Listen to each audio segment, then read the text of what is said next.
Last Thursday, Blizzard released a mount for World of Warcraft that costs $90, the same price as the deluxe version of the last expansion launched, and the same price as 6 months of WoW subscription.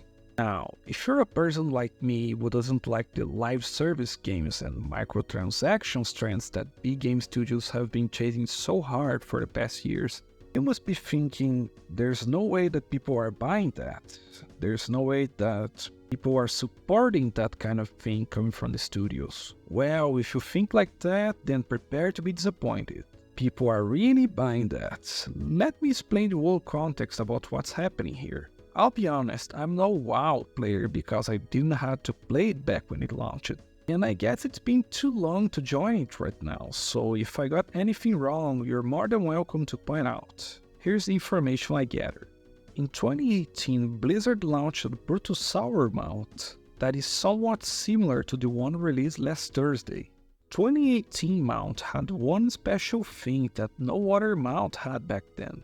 It came with an NPC tagged along, which could be used to access the game's auction house. The mount could be bought normally through the game store after one expansion was launched, but after the next one came, the mount's normal method of buying ceased, and it was available for sale only on some occasions in the game's auction house, pretty much for the max allowed price in the auction system. To celebrate the 20th anniversary of World of Warcraft, Blizzard launched a new version of the Brutal Sour mount. And now it comes not only with an NPC to access the auction house, but also with another NPC that enables access to the mailbox system. The new version is available to purchase only until January 6th, 2025. After the mount arrived in the game store last Thursday, players did not waste time, and in minutes, clusters of characters with the new mount began to appear, like in these photos over here. Apparently, it can be bought not only with real-life cash, but also with in-game currency.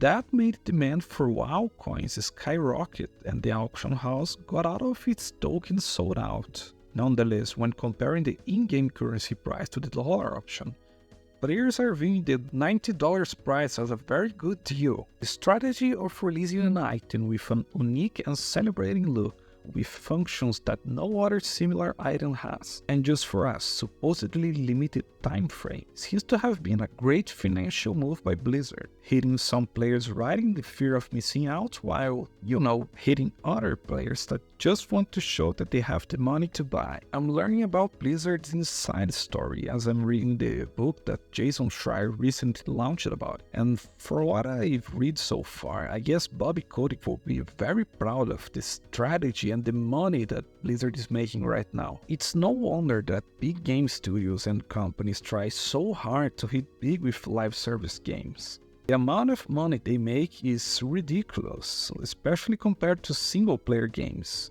As I was making this video and reading some comments in the WoW Reddit, I found some people commenting that, according to one former Blizzard employee, an old WoW mount alone may have made more money than StarCraft II Wings of Liberty ever did. Let me highlight this again. One mount probably profited more than one full single-player game ever managed to.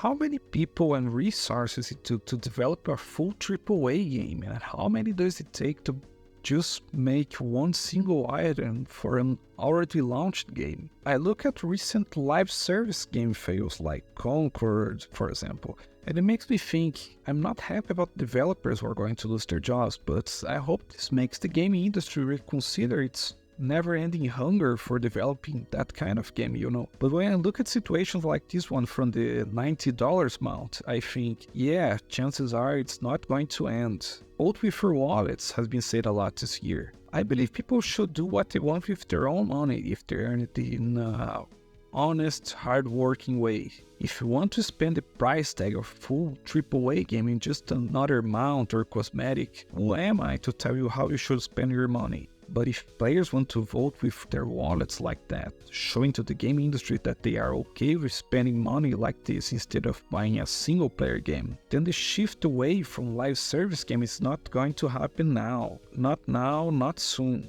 The gaming industry is not going to change as the companies want more live service games and microtransactions cash cows, and we are supporting that.